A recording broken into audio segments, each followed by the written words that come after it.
सास, माँ, बहू और बेटी। नहीं नहीं, ये कहानी इन सारे के सारे रिश्तों की नहीं, बल्कि 2 रिश्तों में ही सभी रिश्तों के होने की है।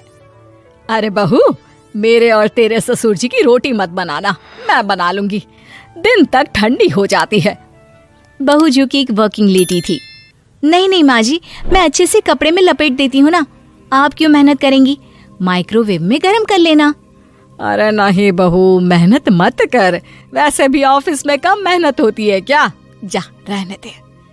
लेकिन बहू मानती नहीं, वो सास ससुर की रोटी बनाकर ही जाती है।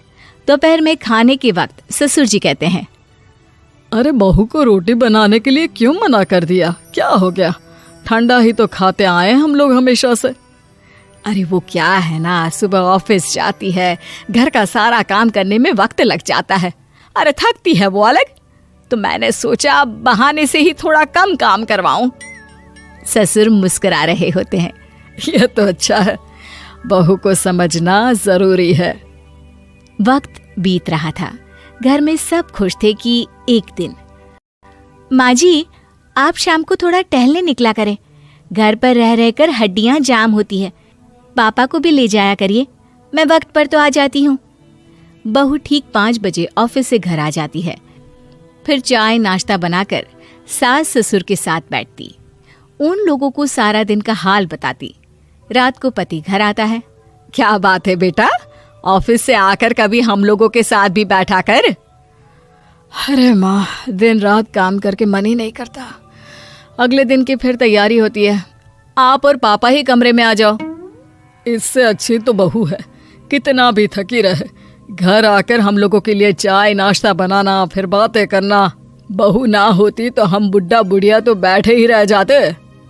सास और ससुर अब बहू के कहने पर शाम की सैर पर निकलने लगते हैं। सास की कई सहेलियां बनती है तो ससुर को भी कुछ बुजुर्ग लोगों का ग्रुप मिल जाता है।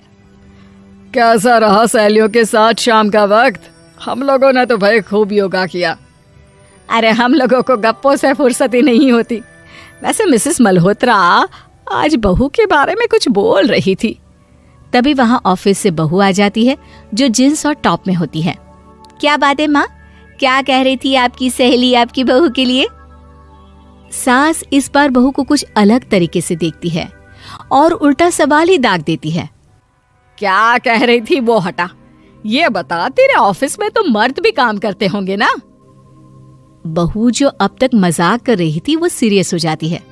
मर्द होंगे नहीं माँ जी, मर्द ही ज्यादा है, हम 5 ही लड़कियां हैं ऑफिस में। अरे तो अच्छा लगता है क्या ऐसे कपड़े पहनती हो? कल से तुम ना साड़ी पहनकर ऑफिस जाना, और हाँ, शाम का नाश्ता थोड़ा जल्दी बनाया करो, नाश्ता बनाकर बाद में ही ऑफिस के कपड़े चेंज करने जाना। बहू को समझ में नहीं आता कि सास को हो क्या गया है, लेकिन वो कुछ नहीं कहती, सीधे किचन में जाकर चाय नाश्ता बनाती है और सास ससुर को दे देती है। अगले रोज बहू ऑफिस के लिए तैयार होती है तो खूब सुंदर सी साड़ी पहनती है और ऑफिस के लिए निकलने से पहले सास और ससुर के पैर छूती है और निकल जाती है। क्या बात है, आज मेधा के ऑफिस में लग रहा है कोई फंक्शन है। अच्छा, पता नहीं, मुझे तो बताया नहीं, वैसे तो सारी बात करती रहती है। अरे देखा नहीं कैसे साड़ी पहनकर जा रही थी? अरे वो तो मैंने ही बोला है उसे। अरे अच्छा लगता है क्या रोज रोज ऐसे सूट या जींस में जाना? बहू हो, बहू बनकर रहो, और आप भी ना मेधा मेधा मत किया करिए, बहू बोला करिए, सर पर चढ़ जाएगी तो दिक्कत हो जाएगी। सास अब बहू को बहू जैसा रखने लगती है, हर बात पर रोका टोकी, हर बात पर ताने। क्या बात है, आजकल लेट आ रही है ऑफिस से? अरे चाय के लिए भी देर हो जाती है, हम लोग फिर पार्क में भी देर से पहुंचते हैं। सभी की बहुएं वक्त से चाय नाश्ता करा देती है अपने सास ससुर को, बस एक तू ही है जो उस वक्त ऑफिस से निकलती है। माँ जी, वो एक रास्ता पुलिस वालों ने न जाने क्यों बंद कर रखा है, जिसके कारण ट्रैफिक ज्यादा हो जाता है। मैं कोशिश करूंगी कल वक्त से पहले ही निकल जाऊं। ससुर देख रहे होते हैं कि बहू अब परेशान सी रहने लगी है। एक रोज, मेधा, बेटी मेधा। जी पिताजी। बेटा देख जरा कौन सी टी शर्ट अच्छी लग रही है। वो क्या है ना, शाम को सब बदल बदल कर टी शर्ट पहनते हैं, मैं भी सोच रहा हूँ कि आज कुछ अच्छा सा पहन कर जाऊं। हाँ पिताजी, ये सही है। ये लाल वाली ना बहुत जचेगी आप पर। मेरे पापा पर भी डार्क रंग बहुत जचता है। क्या चल रहा है? अरे ससुर के सामने घूंघट तो छोड़ो, ऊपर से रंग बताया जा रहा है टी शर्ट का। अरे बहू, कोई संस्कार दिए नहीं है क्या तेरी माँ ने? बहू इस बार बहुत निराश हो जाती है। वो वहां से तुरंत अपने कमरे में चली जाती है। अब बहू घर का सारा काम करती, ऑफिस जाती, लेकिन साड़ी और सर पर पल्ला लेकर। एक बार पड़ोसन उनके घर आती है। वाह सुमित्रा बहन, बहू का तो रूप ही बदल दिया। ठीक किया, बहू बहू जैसी ही अच्छी लगती है। अच्छा चलती हूँ मैं। पड़ोसन के जाने के बाद सास बड़ी अकड़ के साथ कहती है, देखा मेरा कमाल, कैसे मैंने मेधा बहू को कंट्रोल में कर लिया। अब बारी ससुर के बोलने की थी। हाँ सुमित्रा, बिल्कुल ये काम तो किया है तुमने, लेकिन कभी सोचा क्या खो दिया?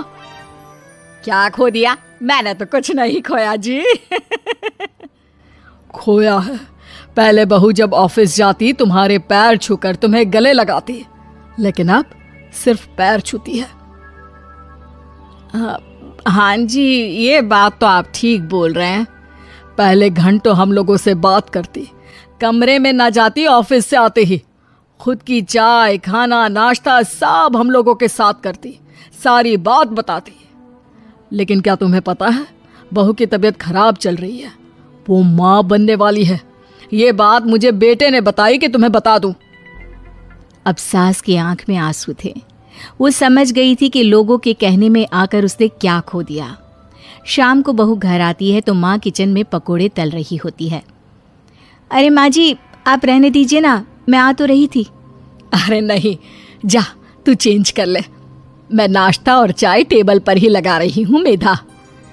सास के मुंह से अपना नाम सुनकर बहू को बहुत अच्छा लगता है। माँ जी, कोई गलती हो गई है क्या? मेरे होते हुए आप काम करे, ये ठीक नहीं है। संस्कारी और समझदार बहू सास को माँ समझती है, लेकिन सास की बेवकूफ़ी उसे सास ही बनाकर रखती है। बहू, मुझे भी थोड़े संस्कार और समझदार बनने का मौका दे, जिससे मैं भी बहू नहीं बेटी को देखूं तुझ में। और हाँ, मेरा होने वाला पोता क्या कहेगा कि दादी ने तो मेरी माँ को बहुत परेशान किया। बहू सास को गले लगा लेती है। नहीं माँ जी, वो कहेगा कि माँ को तो दादी ने बेटी बनाकर रखा है।